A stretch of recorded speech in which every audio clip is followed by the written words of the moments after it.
Ice cream, ice cream বলে ice cream. আরে দাদা, এটা আইসক্রিম না, ভাববেন না আইসক্রিম। খুব সুন্দর একটা আইটেম বানাচ্ছি, দেখুন বানিয়ে খাওয়ান সবাইকে।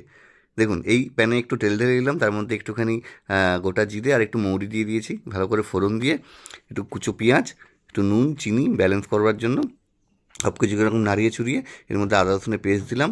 তারপর আমাদের সেই আলু আর গাজর একদম ভেজ, ভালো করে এটাকে খুন্তিতে করতে পারছিলাম না বলে ওই গ্লাসের পিছন দিয়ে ভালো করে চেপে চুপে ওর মধ্যে একটু গোলমরিচের গুঁড়ো আর একটু চাট মশলা এগুলো দিয়ে টমেটো সস দিয়ে ভালো করে নাড়িয়ে একটা সুন্দর পেস্ট বানিয়ে রেখে দিলাম। এবার দেখুন, যতটা ময়দা নিয়েছি ততটাই একটু অ্যারুট নিয়ে ভালো করে একটা ব্যাটার তৈরি করে রেখেছি। পাশে পাউরুটির সাইডগুলোকে কেটে ঠিক এইভাবেই একটুখানি জল ছিটিয়ে বেলিয়ে নেবেন, দেখবেন এরকম হয়ে যাবে। তারপরেই ওই পুরগুলোকে ভালো করে ঢুকিয়ে দেখুন একটুখানি ব্যাটার দিয়ে ভালো করে এরকম একটা রোল বানান। আমি যেরকমভাবে দেখাচ্ছি সেরকমভাবেই বানান, কোনো অসুবিধা হবে না। সাইড থেকে একটু বেরিয়ে বেরিয়ে গেলেও কোনো অসুবিধা হবে না, কারণ এর উপরে অনেকগুলো কোটিং পড়বে।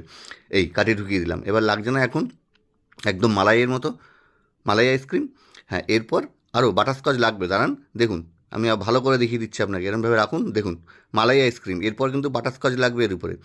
এরপরেই সেই ব্যাটারটাতেই ভালো করে চুবিয়ে আর ব্রেড ক্র্যামের মধ্যে ভালো করে লাগিয়ে নিন। দেখুন এই হয়ে গেল, একদম বাটার লেগে গেল, বাটারস্কচ হয়ে গেল। এবার গরম তেলে আস্তে করে ছেড়ে দিন, গরম তেলে ছেড়ে উপর থেকে একটু একটু একটু একটু করে তেল দিয়ে ওই দিকটা যতক্ষণ যেই ধরে যাবে তখন আবার উল্টে ভালো করে তেল টেল নাড়িয়ে সুন্দর করে দেখুন, দেখতে কি সুন্দর লাগছে না, গোল্ডেন ফ্রাই করে নিন। আমি আরও 4-5খানা একসঙ্গেই ভাজলাম আপনাদের দেখাবার জন্য। দেখুন এই ভাজার পর যখন এই প্লেটে তুলবেন এরকম লাগবে। আর আপনাকে আমি হাতে ঘুরিয়ে আবার দেখিয়ে দিলাম, দেখুন আইসক্রিম। কিন্তু এটা ঠান্ডা না, এটা গরম। বাচ্চাদেরকে দিন, খুব আনন্দ পাবে, বড়রাও খেতে খুব ভালোবাসবে, দারুণ লাগবে। নমস্কার।